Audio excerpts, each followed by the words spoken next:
Good morning बच्चों, मैं लक्ष्मी सिंह आज आपको कक्षा 3 का पाठ 11 पढ़ाने जा रही हूँ, जिसका नाम है महात्मा बुद्ध और उंगली मार। महात्मा बुद्ध तो आप लोग जानते ही हो, महात्मा बुद्ध कौन है? वो भगवान थे, ठीक है। और उनका शिष्य कौन बना? उंगली मार। उंगली मार बहुत खूंखार, बहुत बड़ा डाकू था, बहुत भयानक दिखता था। तो उसका उंगली मार नाम क्यों पड़ा, वो इस कहानी में है। और हम इस कहानी को पहले थोड़ा सा डिटेल पढ़ेंगे कि ये किसके बारे में है, ये महात्मा बुद्ध कौन थे और उंगली मार कौन था। पहले उनके बारे में पढ़ेंगे, फिर हम चैप्टर एक्सप्लेन करेंगे। ओके। इस पाठ में महात्मा बुद्ध ने अहिंसा और शांति का संदेश दिया था। किसका संदेश दिया था? अहिंसा और शांति का संदेश दिया था। भगवान बुद्ध को एशिया का प्रकाश कहा जाता था। किसका? एशिया का प्रकाश कहा जाता था।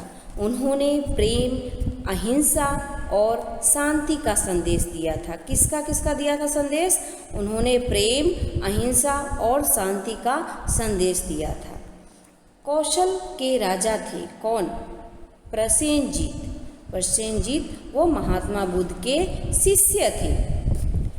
प्रसेनजीत की प्रजा वो राजा थे, तो प्रजा थी वो उंगली मार के आतंक से भयभीत था। आतंक जो उंगली मार आतंक फैला रखा था, उससे उनकी प्रजा बहुत डर गई थी, भयभीत हो गई थी। उंगली मार एक डाकू था जिसने 1000 आदमियों को मारने की प्रतिज्ञा की थी।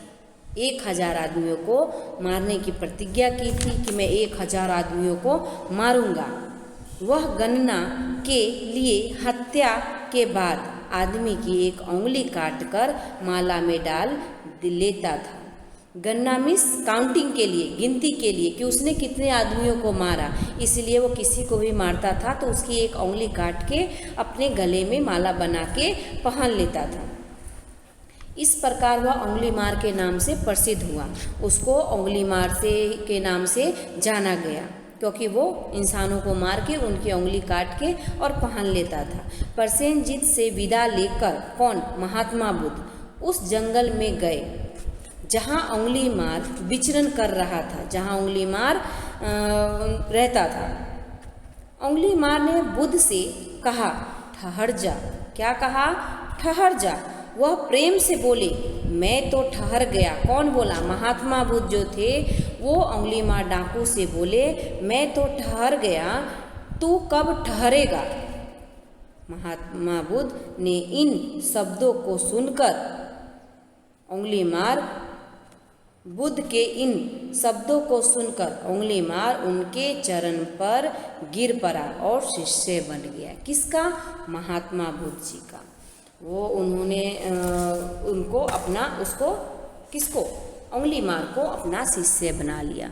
अब हम चैप्टर एक्सप्लेन करेंगे, आपको ध्यान से आपको सुनना है। इस पाठ में एक कुख्यात डाकू, कुख्यात मीन्स भयानक, डरावना डाकू उंगली मार के विषय में लेखक ने यह बताया है कि वह बुरे काम करता था, मगर जब वह महान संत महात्मा बुद्ध की संगति में साथ में उनके अंडर आया, संगति में आया, तो वह सुधर गया। बच्चों, अच्छी संगति में रहने से मनुष्य अच्छा, अगर आपकी जो संगति है वो अच्छे के साथ है तो आपको वो फर्क पड़ेगा, और आप बुरे कितने भी हो ना तो भी आप अच्छे बन जाओगे। अगर अच्छे हो, अगर बुरे की संगति में पड़ोगे तो आप बुरे बन जाओगे। जिसके हम साथ रहते हैं उसका एक्टिविटी, उसका स्वभाव, हर चीज़ हमारे अंदर आ जाता है और हम भी उसके जैसे रह जाते हैं। इसलिए हमें हमेशा कहा जाता है कि हमें हमेशा अच्छे दोस्त बनाने चाहिए, अच्छे संगति में रहने चाहिए। संगति का मतलब हुआ साथ में रहने के लिए, तथा बुरी संगति में रहने से बुरा बनता है। इसीलिए सदैव क्या करने चाहिए? हमें अच्छी संगति में रहो। चलो अब हम आगे पढ़ेंगे चैप्टर। एक बार महात्मा बुद्ध मगध की राजधानी राजगृह से चलकर श्रावती पहुँचे। कौन? महात्मा बुद्ध जी। श्रावती कौशल की राजधानी थी। किसकी थी? कौशल की राजधानी थी। वर्तमान, वर्तमान का मतलब हुआ जो समय चल रहा है, जो समय चल रहा है उसको हम वर्तमान बोलते हैं। अयोध्या के आसपास का प्रदेश उस समय कौशल कहलाता था। क्या कहलाता था? कौशल कहलाता था। वहाँ के राजा प्रसेनजीत महात्मा बुद्ध के क्या थे? शिष्य थे, शिष्य थे।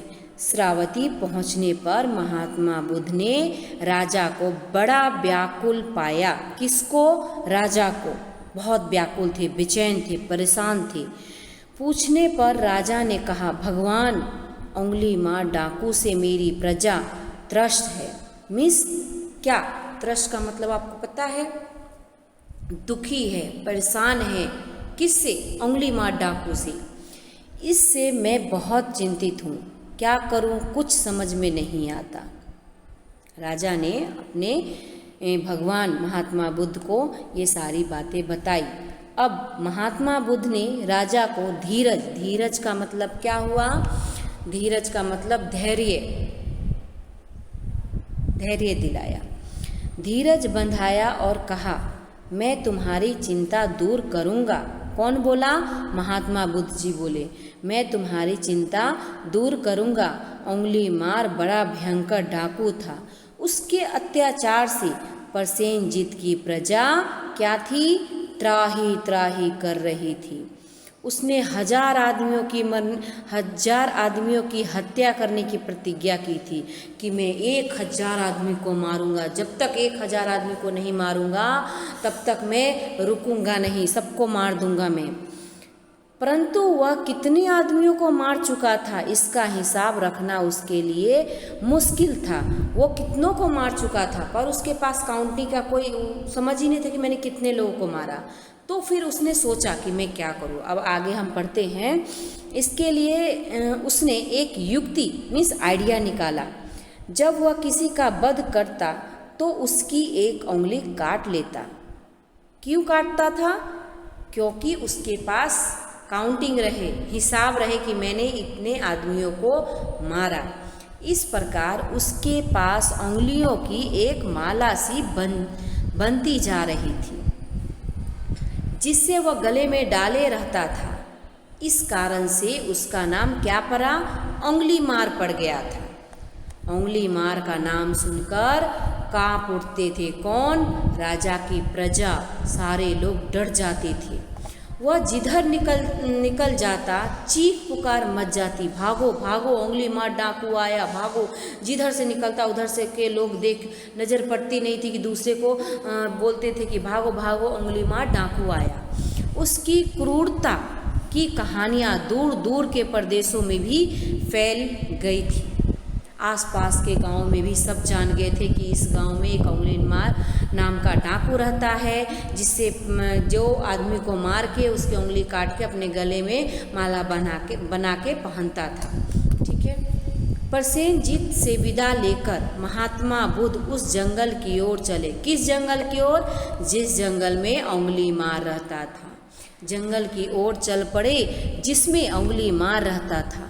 जहाँ जंगल शुरू होता था वहाँ राजा की ओर से पहरेदार नियुक्त था।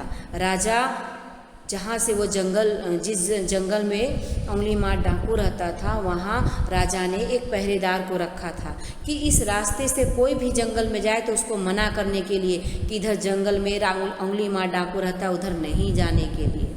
अब उसी रास्ते से कौन जा रहे थे? महात्मा बुद्ध जा रहे थे। जो उधर जाने वालों को सावधान करके रोक देता। महात्मा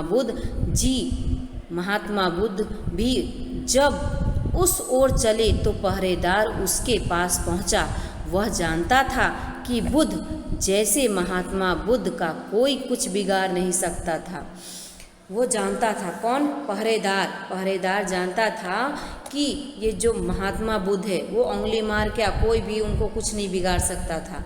तो भी उसने अपना कर्तव्य समझकर कर्तव्य समझकर बुद्ध के चरण पकड़कर बोला, महाराज उधर भयंकर डाकू उंगली मार रहता है, उससे प्राणों को खतरा है, कृपया उधर न जाए। जो उसका फर्ज था उसने उनको मना किया। अब आगे देखें क्या होता है, कृपया उधर न जाए। महात्मा बुद्ध ने हंसकर पहरेदार के सिर पर हाथ रखकर बोला, मेरे लिए किसी प्रकार की चिंता मत करो। फिर वे आगे बढ़ गए। उन्होंने सिपाही को, पहरेदार को बोला कि मेरी चिंता मत करो, और वो ये बोल के आगे बढ़ गए।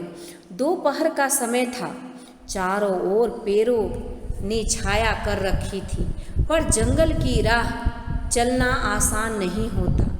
महात्मा बुद्ध कुछ थकान का अनुभव का मतलब क्या होता है आप लोग को मालूम है, अनुभव मीन्स महसूस करना, ठीक है। थकान महसूस कर रहे थे, पर वे रुके नहीं, आगे बढ़ते रहे, आगे बढ़ते गए। उनका हृदय संसार के कष्टों को देखकर दुखी था। उन्होंने देखा कि जो मेरा शिष्य है राजा, उनकी प्रजा परेशान है, मेरे बच्चे परेशान हैं, इसीलिए वो दुखी थे। इस कारण वो रुके नहीं, थके थे पर भी रुके नहीं, वो आगे बढ़ते रहे।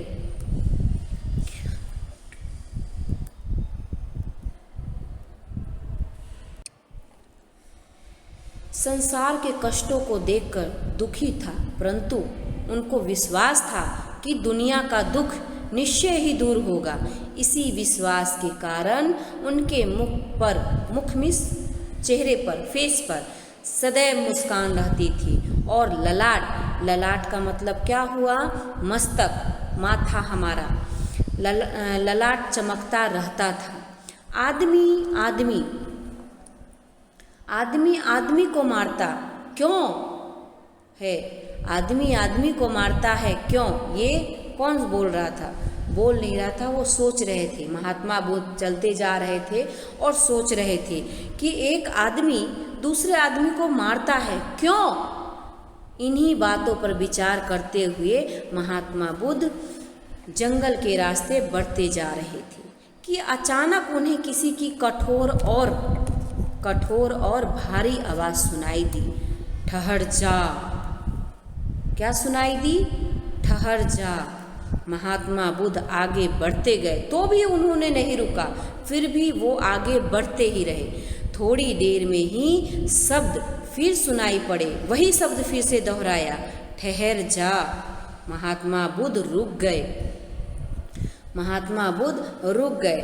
तुरंत ही घनी झाड़ियों को चीरकर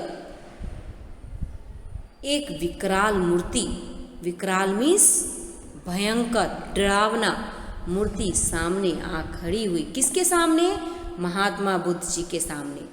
ऊंचा कद, काला शरीर, भयंकर चेहरा, लाल आंखें, बिखरे बाल, बड़ी बड़ी मूछें, लंबी मजबूत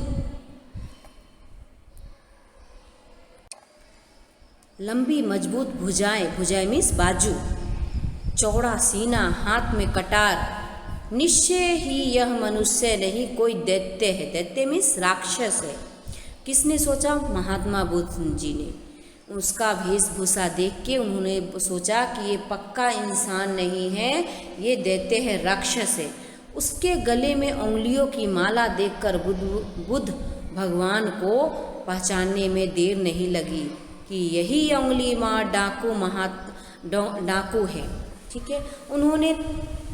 उनको समझते हुए थोड़ा सा भी देर नहीं हुआ कि ये उंगली मार ही डाकू है। क्यों, क्योंकि उसके गले में उंगलियों की माला थी। महात्मा बुद्ध ने उस पर अपनी नज़र डाली।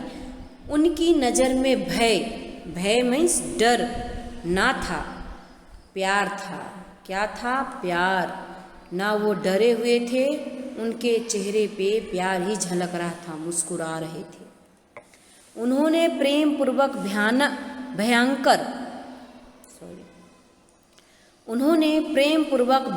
भयानक डाकू से कहा, डरावना जो डाकू था उससे पूछे कि मैं तो ठहर गया, तू कब ठहरेगा। मीन्स तूने तो बोला तो मैं ठहर गया, पर तुम कब ठहरोगे। उंगली मार चकित हो गए उठा। उंगली मार क्या हुआ, चकित हो उठा। उसके सामने आने वाले हमेशा भय से कांपते हैं। किसके? उंगली मार के सामने जो भी जाता था वो डर से कांपने लगता था कि आज तो ये मुझे मार डालेगा। पर महात्मा बुद्ध डरे नहीं, मुस्कुराते रहे। आज तक उसे कोई ऐसा आदमी न मिला था जिसने उससे आंख से आंख मिलाकर बात की हो। सब उसको देख के डर जाते थे, पर ऐसा कोई व्यक्ति नहीं मिला था जो उसके आंखों में आंखें डालकर देख सके और बात कर सके। तो ये देख के चकित रह गया। कौन? उंगली मार डाकू। यह कौन है जो डरना तो दूर रहा, शांतिपूर्वक मुस्कुरा रहा है। महात्मा बुद्ध के बारे में देख के सोच के बोला उंगली मार, ये कौन है जो डरना तो दूर, मेरे से बातें करके वो मुस्कुरा रहा है। महात्मा बुद्ध फिर बोले, बोल कब तू ठहरेगा, बोल कब ठहरेगा तू। उंगली मार पर जादू सा असर हुआ, जादू का असर हुआ। वह बिनती मीन्स नम्र, प्रार्थना कर मीन्स बिनती, प्रार्थना करने लगा। प्रार्थना वह बिनती स्वर में बोला, महात्मा मैं आपकी बात नहीं समझ सका। बुद्ध बोले, अरे जीवन में तो जन्म से मृत्यु तक वैसे ही कुछ दुख है, वैसे ही बहुत दुख है। तू उसे अपनी क्रूरता के कारनामों से और क्यों बढ़ा रहा है। महात्मा बुद्ध जी ने बोला कि तू उसे अपनी क्रूरता के कारनामों से और क्यों बढ़ा रहा है। मैं ज्ञान प्राप्त कर बंधन से छूट गया, पर तू मार काट का काम अभी भी करता जा रहा है। मार काट का काम अभी भी करता जा रहा है। इनसे कब छुट्टी लेगा, बोल कब ठहरेगा तू। वह डाकू जिसने डर कभी न जाना था, जिससे सारी दुनिया कांपती थी, आज वह एक अस्त्र मीन्स अपना अस्त्र, जो उसका अस्त्र था वो उसने फेंक दिया। निअस्त्र होके महात्मा बुद्ध के तेज से कांप रहा था। सहसा वह बुद्ध के चरणों में गिर पड़ा। कौन गिर पड़ा? उंगली मार डाकू। और बोला, महात्मा मुझे राह दिखाएं, महात्मा मुझे राह दिखाएं। मेरे सामने अंधेरा ही अंधेरा है। क्या है? अंधेरा ही अंधेरा है। बुद्ध ने उसे शांति, दया और प्रेम का उपदेश दिया। उंगली मार की आंखें खुल गई, उसके मन का अंधकार दूर हो गया। उसने उंगलियों की माला तोड़ डाली और कटार दूर फेंक दी। उंगली मार ने हिंसा का जीवन सदा के लिए त्याग दिया। किसका जीवन? हिंसा का जीवन मीन्स जो खून मार काट करता था उसको त्याग दिया, और वह भगवान बुद्ध का शिष्य बन गया। तो इससे हमें क्या शिक्षा मिलती है कि हमें हमेशा जहाँ हम रह रहे हैं वहाँ जिसके साथ रह रहे हैं उसकी संगति हमें अच्छी रहनी चाहिए। अच्छे के साथ हमें संगति रखनी चाहिए, ना कि बुरों के साथ। भले मान लो कि किसी आदमी को वो कितना भी बुरा हो और वो अच्छे इंसान के साथ उसको रख दिया जाए तो वो सुधर जाता है, उसकी अच्छाई उसमें आने लगती है। अगर अच्छा इंसान को अगर तुम गलत आदमी के साथ रख दो, उसकी संगति में छोड़ दो, तो वो उसकी अच्छाई मर के उसकी गलत जो आदत है सामने वाले की, वो उसकी गलत आदत उसमें आ जाएगी और वो भी गलत करने लगे। तो इसीलिए हमें अच्छों के साथ रहने चाहिए, अच्छी की संगति में रहनी चाहिए, ताकि हम आगे बढ़े, अच्छा सोचें। ओके, ये आपका चैप्टर कंप्लीट हो गया। आपको अच्छे से रीड करना है और पढ़ना है। ओके।